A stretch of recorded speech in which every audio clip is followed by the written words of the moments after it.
Bonjour à tous, je suis vraiment très content de vous retrouver aujourd'hui. On va parler vraiment de pas mal de choses. On a une carte qui est très verte aujourd'hui. On a bien évidemment un Bitcoin qui est en train de se reprendre. Qu'est-ce que ça veut dire? Est-ce que c'est le moment de rentrer en position ou pas?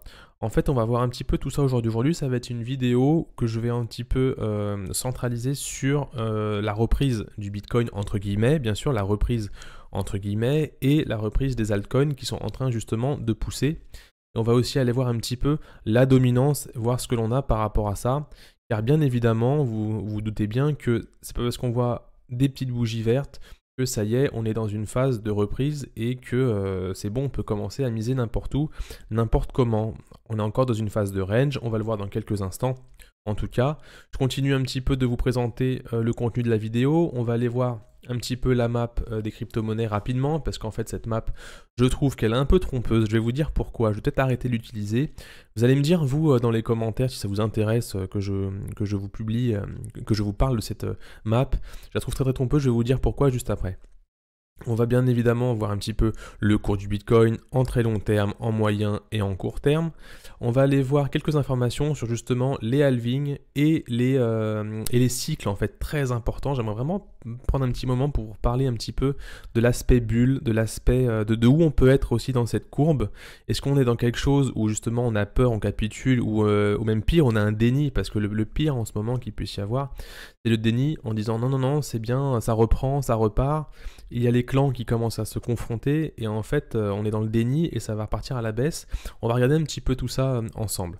On va regarder un petit peu le stock to flow, le fear and greed et surtout je vais vous présenter, et c'est pour ça en fait j'aimerais vous dire, c'est que je suis en train de préparer ici même une petite charte bien croustillante pour vous. Et ça sera pour la prochaine vidéo, celle-ci. Cette charte que j'ai préparée ici, c'est pour la prochaine vidéo. Je vais parler des halvings et des cycles. Et on pourra comme ça donner des objectifs très précis pour le Bitcoin. Donc n'hésitez pas, si vous êtes nouveau, à vous abonner à la chaîne en cliquant sur le bouton s'abonner et la petite cloche, en mettant toutes les notifications pour justement ne pas la rater, celle-ci. Et surtout ne pas rater les différentes vidéos que je sors, puisque j'en sors très régulièrement. Je vous ai pas dit, on va aussi parler un petit peu d'un point de vue macro en fait, parce que c'est vraiment très important de voir ça. Le dollar index commence vraiment à s'enfoncer, très important, et l'SP500 commence à donner du souffle, donc on va regarder ça ensemble. Ça va être une vidéo qui va être assez rapide, d'accord, on va pas passer très longtemps, c'est vraiment un brief du matin, voir un sentiment de marché. On n'ira pas sur Twitter aujourd'hui, puisque bon voilà, tout le monde est en train de retourner sa veste. Quand c'est en haut, le Bitcoin c'est pas très bien, quand c'est en bas, le Bitcoin c'est génial. Bon, on va sortir un petit peu ça aujourd'hui, on va vraiment un petit peu mettre la tête dans les cycles, dans ce qu'on voit aujourd'hui dans les charts, et comment on va se débrouiller un petit peu par rapport aux altcoins qui, regardez à droite, commencent vraiment à prendre des couleurs. Voilà. Et pour finir aussi la vidéo, je vais répondre à quelques questions que j'ai eues dans le Discord. Le Discord qui est en place, que je suis vraiment en train de bien peaufiner en ce moment. On a pas mal de monde dessus également. Et puis des questions qui sont posées. Donc n'hésitez pas, en description vous avez le lien du Discord si vous voulez le rejoindre. Et si vous n'avez pas Discord, parce que c'est possible, vous n'êtes pas de la génération Discord, Telegram et compagnie, j'ai mis justement en place un Telegram, si vous êtes Telegram, ou une mailing privée. Cette mailing privée, vraiment, c'est pour tous ceux qui veulent pas avoir le nez dans les réseaux sociaux, dans les Discord, dans les Telegram, etc. Et avec qui je vais pouvoir entretenir aussi une relation un peu en off, un peu derrière YouTube et toute cette série toutes ces applications un petit peu qu'on a sur Internet. Donc voilà, mailing privé et Discord, c'est vraiment les deux canaux que j'utilise. Donc c'est parti pour la vidéo, hein. J'espère que vous êtes bien accrochés, puisque voilà, ça va être très court et très intense, je vais donner pas mal d'informations dans cette vidéo. Alors c'est parti. Pour l'analyse du Bitcoin, on va aller très vite dessus, puisqu'en fait, ça n'a pas vraiment changé de manière un petit peu, si on recule, en fait, on a toujours cette phase de consolidation, de range en fait, voilà, de consolidation de range. On ne sait pas encore par où ça va partir d'ailleurs. C'est encore quelque chose qui est un petit peu compliqué à suivre. Et ici, en fait, on voit qu'on est en train de réintégrer le gros nuage de tendance que vous avez derrière. Ça, c'est vraiment un nuage que je suis énormément. Puisqu'en fait, c'est vrai que quand on commence à le taquiner de la sorte, et ben en fait, on voit, alors si je retourne un petit peu derrière, quand on commence à le taquiner de la sorte, on l'a eu ici, regardez par ici, il a été en 2017. Il a vraiment été un support très important ici. Donc en fait, tout simplement, si vous voulez utiliser ce petit nuage, je vous invite à aller sur les indicateurs ici, là tout en haut. vous ne savez pas comment faire, vous me demandez dans les commentaires et je vous mettrai peut-être une vidéo dédiée à activer ce truc-là, mais c'est assez simple, hein. Indicateur en haut, et vous écrivez EMA Trend, et en fait, regardez, c'est ce qui va vous permettre en fait d'afficher ce gros nuage. Et c'est bien de l'avoir en fond, puisque ça donne quand même une tendance à ce qui est en train de se passer, et on voit que généralement, il devient très très important au niveau des supports. D'accord, ici, ici. Ensuite, on est venu s'en éloigner en 2017 là, pour le réintégrer comme on est en train de faire en fait à ce moment-là. Donc potentiellement, on peut se dire qu'on est venu transpercer et qu'on est dans une phase de baisse ici. C'est pas parce qu'on a eu ce scénario à cet endroit-là que forcément il va se reproduire après. J'en viens maintenant au Bitcoin qu'on a en ce moment. Donc c'est vrai que si on regarde un petit peu ce qu'on a eu à l'époque, on a quelque chose qui en fait est comme ça et qu'on devrait avoir comme ça, bien évidemment. Hein, si on le reproduit par rapport à l'année 2017, on a quelque chose qui doit se produire comme ça. Seulement, en 2017, on avait trouvé un top de marché, d'accord ? En ce moment, les avis divergent. Hein. Est-ce qu'on a un top ici et on va aller végéter plus bas, ou c'est juste une grosse consolidation où justement on a eu un gros retournement parce que la hausse a été trop rapide, qu'on est en train de reprendre un petit peu comme ça pour repartir vers le haut. C'est vraiment un petit peu les avis qui divergent. Mais dans notre cas, ce qu'on va voir ici, c'est qu'on est toujours dans une phase de range, bien évidemment. Je passe en 4 heures ici. Les deux traits ici montrent que c'est un range, on ne sait pas encore par où ça va aller. Ce qu'on voit, c'est qu'on est en train de petit à petit casser les différentes lignes ici de tendance qu'on a. Et on commence en 4 heures à aller chercher cette zone-là. Cette zone-là est très intéressante. Pourquoi ? Parce qu'en fait, si on recule un petit peu comme ça et qu'on affiche le volume profile qui est là, là aussi c'est pareil, c'est un indicateur. Hein, vous pouvez taper VPVR, vous aurez cet indicateur-là. On voit que du business est à réaliser ici et ici, d'accord ? Donc on peut potentiellement aller chercher du business ici. Mais avec deux indicateurs que je ne montrerai pas aujourd'hui, on se doute et on le voit au niveau des indicateurs que oui, on a de la liquidité qui s'est installée ici puisqu'on en a encore à cet endroit-là. Hein. Vous vous rappelez que quand on a eu cette hausse-là, beaucoup se sont placés à cet endroit-là. Forcément, beaucoup se sont placés là avec des stops ici, de la liquidité ici. Ça veut dire que si le marché fait ça, tous ces gens-là sautent. D'accord ? Et on a la même chose ici. Donc ils sont toujours là. D'accord, mais ce que je veux vous dire, c'est que c'est vrai qu'on en a en bas, mais pour moi, on en a moins en bas que en haut. Ce que le marché cherche à faire, c'est un petit peu comme un serpent, à aller faire sauter, vous savez, bon, je reprends toujours cet même exemple hein, du snake dans les 32-33-10 Nokia de l'époque. Je ne sais pas si ça va parler à tout le monde, mais voilà, le serpent qui va chercher la liquidité là où il y en a, en fait, pour aller faire sauter justement les positions, et en fait vider le train afin que de la liquidité soit créée, que de l'argent soit disponible dans les exchanges, etc. Et en fait, on puisse, le train puisse repartir et en fait reprendre de la force avec toutes ces personnes justement qui sont sorties. Le but c'est vraiment de décharger un maximum et en plus ça crée vraiment beaucoup d'argent pour les exchanges puisque c'est un petit peu comme ça aussi qu'ils vivent, hein. C'est comme ça qu'ils font croître leur business, etc., etc. Bon, ceci est dit. Ce que je veux en dire par là, c'est que du coup, qu'est-ce qui se passe quand vous voyez ce genre de choses ? Si vous êtes vraiment un petit peu dans le trading, vous connaissez un petit peu les marchés, il y a la possibilité de shorter le marché. Shorter le marché, je ne sais pas si vous avez vu le Big Short, le film où justement il y a une personne qui a misé contre justement la crise immobilière, en fait qui a misé sur le fait que la crise immobilière justement allait avoir lieu et que le cours allait complètement chuter. Bah là c'est pareil en fait, des gens sont en train de shorter le marché. Donc ils misent à la baisse en mettant des positions plus hautes bien évidemment, en se disant que si ça monte, bah, je me fais sauter ma position, donc tant pis, voilà, je sors. Mais si ça baisse, plus je gagne. Donc ces gens-là gagnent. Ces gens-là gagnent de l'argent en ce moment. En ce moment, tous ces gens qui shortent gagnent de l'argent. Ce que le marché généralement est poussé à faire, c'est de chercher de la liquidité, donc ce genre de position. Il ne veut pas dire que le marché cherche absolument à aller chercher tout ce qui se passe vers le haut et donc repartir vers les cieux.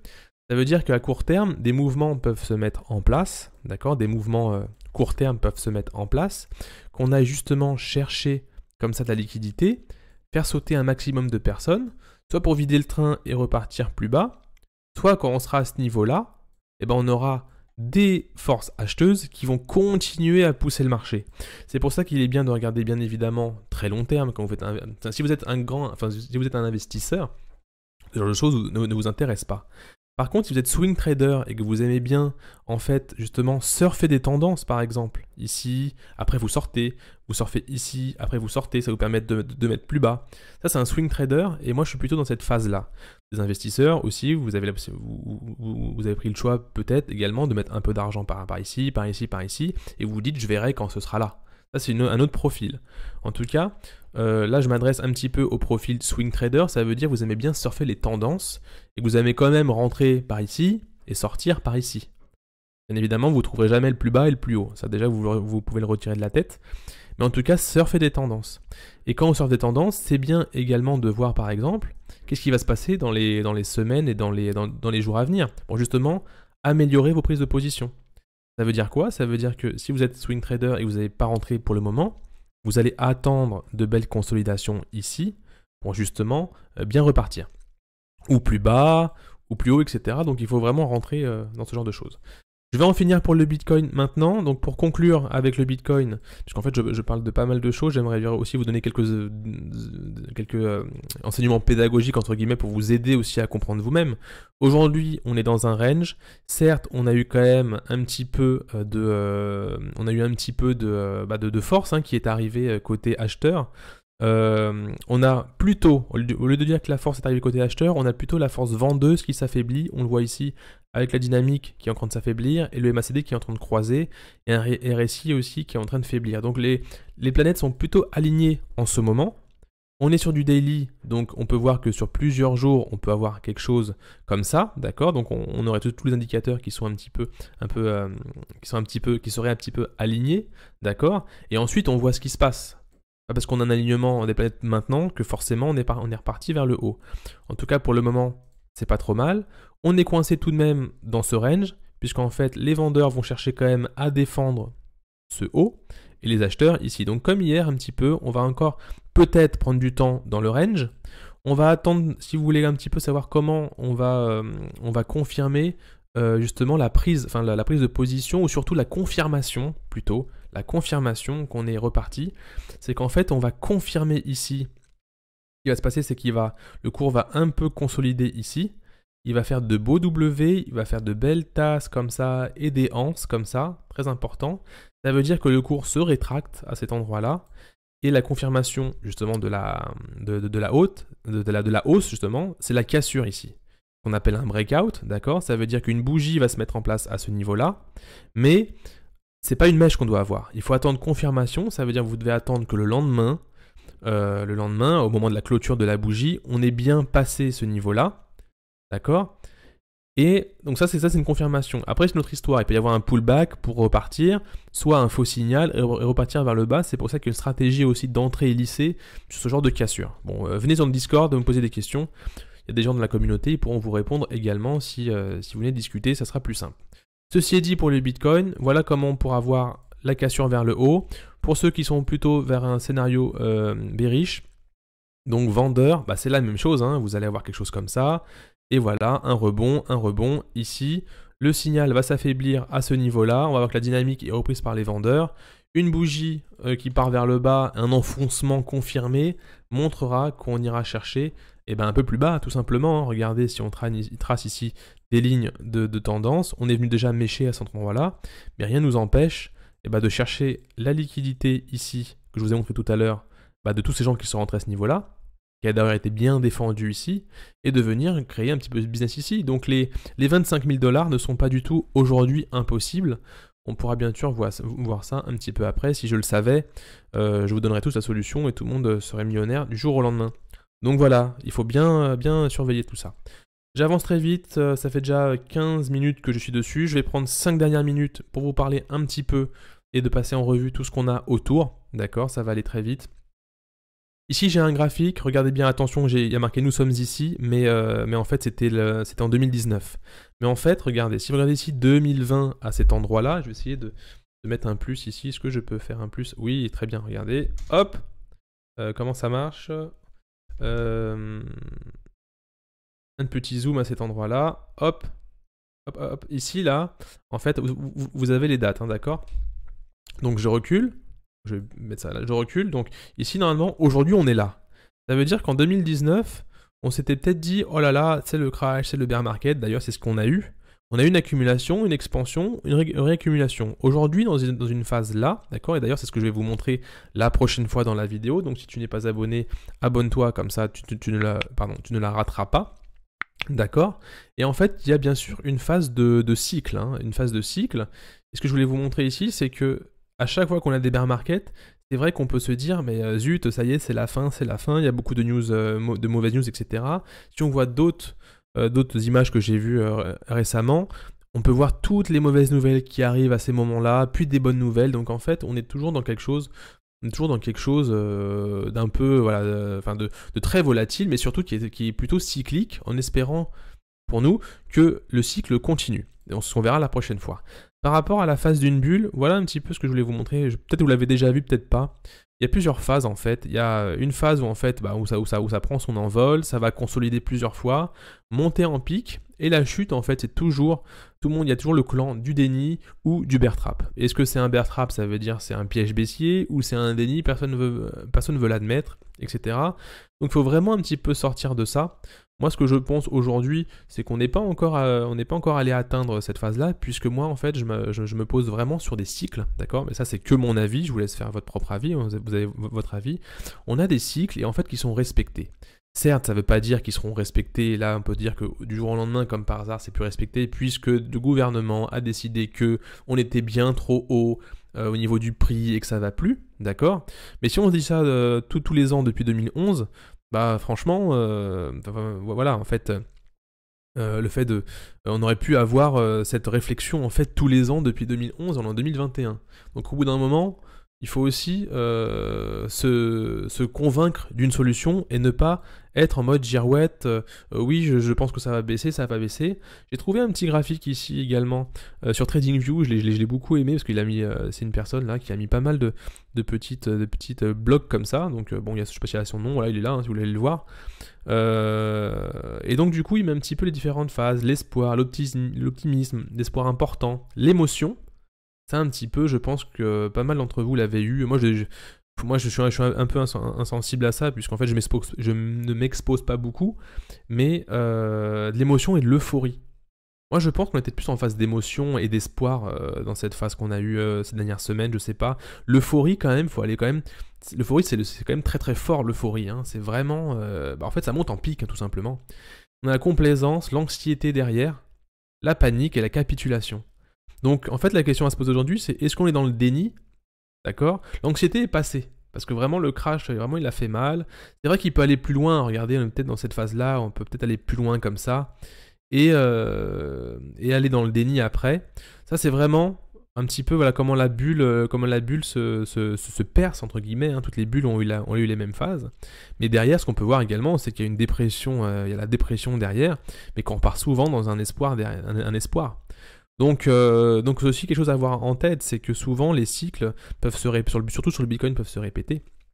Et puis si vraiment vous êtes peut-être à moins 60, moins 80%, regardez, il y a des phases qui se répètent et peut-être prenez les bonnes décisions. Ne vendez pas dans la panique. Toujours pareil, le panic sell, vraiment, il faut vraiment l'éviter. Peut-être attendre le rebond du déni, qui est un petit peu de combat, avant de prendre une décision. En tout cas, voilà, moi je vous expose un petit peu les faits, les arguments.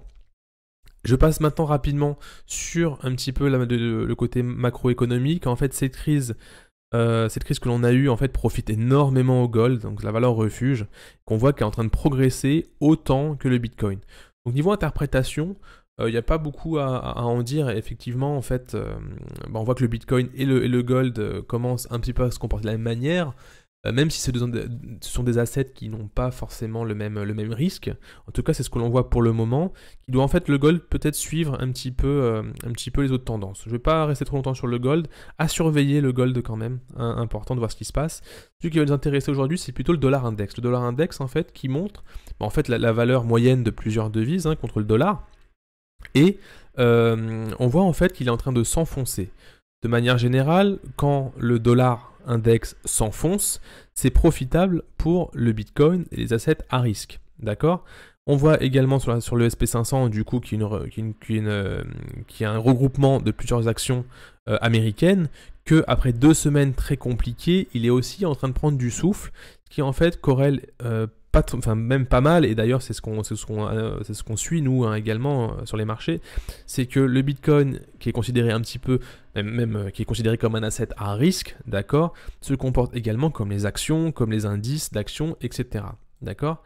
Et en fait, ce dollar index qui s'enfonce, donc du coup qui perd de sa valeur, le dollar index perd de sa valeur, en fait, il a une zone importante qu'il faut regarder, donc je vais peut-être passer en weekly ici, que si on passe, oulala, je l'ai marqué beaucoup de fois, dollar index, si on passe ici, on a une zone ici qui est venue déjà faire support, d'accord, à cet endroit-là. Donc, le dollar index, ce qu'il va faire, il va vouloir un petit peu travailler cette zone ici, mais s'il s'enfonce comme cela, ce serait très bénéfique pour le Bitcoin, bien évidemment, puisque l'argent, en fait, va ne plus être mis grâce à la confiance du dollar, justement. La confiance vers le dollar, ce dollar index sera perdu. En fait, les capitaux navigueront au sein d'assets plutôt à risque, donc le Bitcoin, le SP500, et on verra à ce moment-là comment va se comporter le gold, puisque il est plutôt normalement dans une phase il est considéré comme une valeur refuge, donc voilà, il est probable qu'il continue à augmenter, mais à surveiller de plus près le gold. Voilà pour ça, j'espère en fait avoir été clair. Voilà, ça fait 20 minutes que j'ai fait ma petite vidéo, généralement je vais essayer d'en faire entre 15 et 20 minutes, d'accord. Mettez-moi un petit pouce bleu si vous avez aimé un petit peu le contenu, j'essaie vraiment de vous donner un ensemble d'informations sur le Bitcoin, etc. Je vais passer, j'ai oublié, je vais prendre 2 minutes pour parler des cryptos, d'accord. Je vais en prendre une au hasard, et ça va vous donner en fait un petit peu les choses. Là, je vais prendre l'exemple de quelqu'un qui est rentré justement, et d'ailleurs ça va me servir de contenu un peu pédagogique, parce que j'ai une question qui a été posée comme ça sur le Discord, et c'est sur ça que je voulais finir aujourd'hui.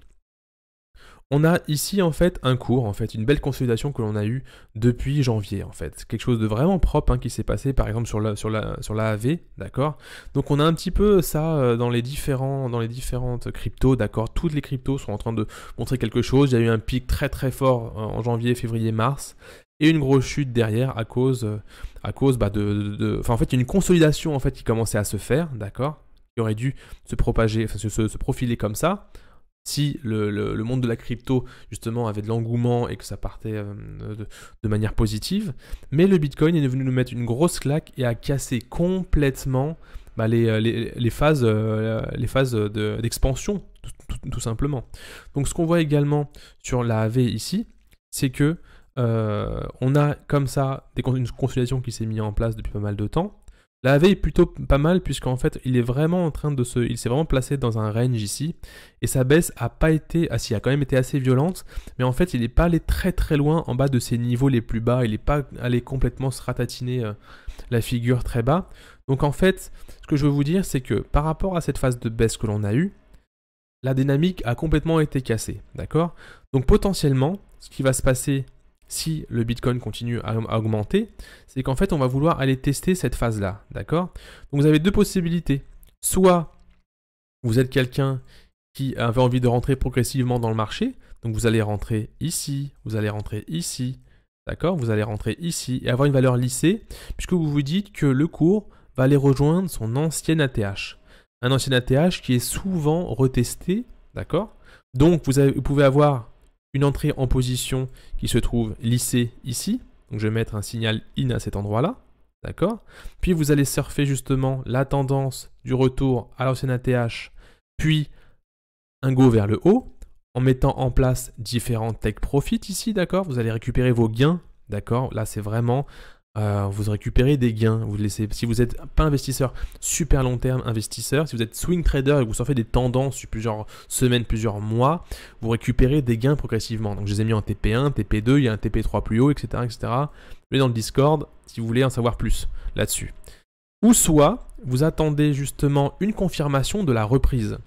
Ça c'est une autre stratégie aussi qui permet, d'ailleurs c'est le IN que vous voyez là, c'est une stratégie de se dire, bon, c'est un petit peu compliqué ce qui est en train de se passer sur le Bitcoin, sur le monde des cryptos. J'ai pas trop confiance, j'ai peur que d'ailleurs ça parte plus bas, d'accord? Même si on dit qu'il faut acheter le dip, bien évidemment, mais le dip parfois peut aller très très loin, ce qui veut dire qu'au bout de 3 fois, on n'a plus de capital et quand ça descend là, on s'en mord les doigts. Donc ça, c'est aussi une phase psychologique à avoir qui est assez, qu'il faut savoir maîtriser. Vous vous dites, je vais attendre consolidation à ce niveau-là, d'accord, en formant de belles tasses et de belles anses, et attendre cette fameuse cassure dont je vous ai parlé tout à l'heure. Cette fameuse bougie verte qui va confirmer. Et généralement, ces phases de confirmation sont très très fortes. Puisqu'en fait, on va voir que le volume va perdre en intensité, d'accord? Et les planètes seront alignées quand cette phase de consolidation, ces phases de compression, on va appeler plutôt une phase de compression va se mettre en place, une cassure va se produire, les volumes vont augmenter, et là on va avoir vraiment une masse qui va arriver, et on a moins de chances, comment dire, les probas sont quand même assez importantes quand tout le monde est derrière son écran à ce moment-là, et que les planètes sont alignées, que aller chercher du dip, comme ça. C'est deux stratégies différentes. Moi, je vous montre les deux. Venez en discuter dans le Discord si vous voulez qu'on discute un petit peu de tout ça. D'accord ? Et puis voilà. Donc, j'espère que ce petit instant pédagogique vous a servi. J'essaierai d'en placer comme ça de temps en temps quelques-uns. Mettez-moi un petit pouce bleu si vraiment vous avez aimé ce genre de contenu, si vraiment cette vision macro vous intéresse, d'accord, et voilà, donc si un petit pouce bleu, un petit commentaire en description pour me dire si, où vous en êtes de vos investissements, si vous êtes rentré un petit peu en position dans les différentes crypto-monnaies, ou si vous attendez, d'ailleurs ça peut m'intéresser, si vous attendez, par exemple, je retourne sur la AV, si vous attendez justement confirmation à ce niveau-là, pour surfer vraiment une impulsion forte, ou vous êtes plutôt du style d'aller chercher des dips comme ça à l'infini, en espérant que vous n'ayez pas tout cramé votre capital à cet endroit-là, et que ça continue pas à descendre. Je vous dis à très bientôt pour cette vidéo qui est un petit peu... Non, qui est pas longue, qui fait 26 minutes. Je vous dis à très bientôt, j'espère que vous allez passer une bonne journée, et soyez prudents avec votre capital. Rejoignez-nous dans la communauté, dans le Discord, dans le Telegram, dans les mailings privés, puis on continue avec tout ça dans les jours qui arrivent. Ciao!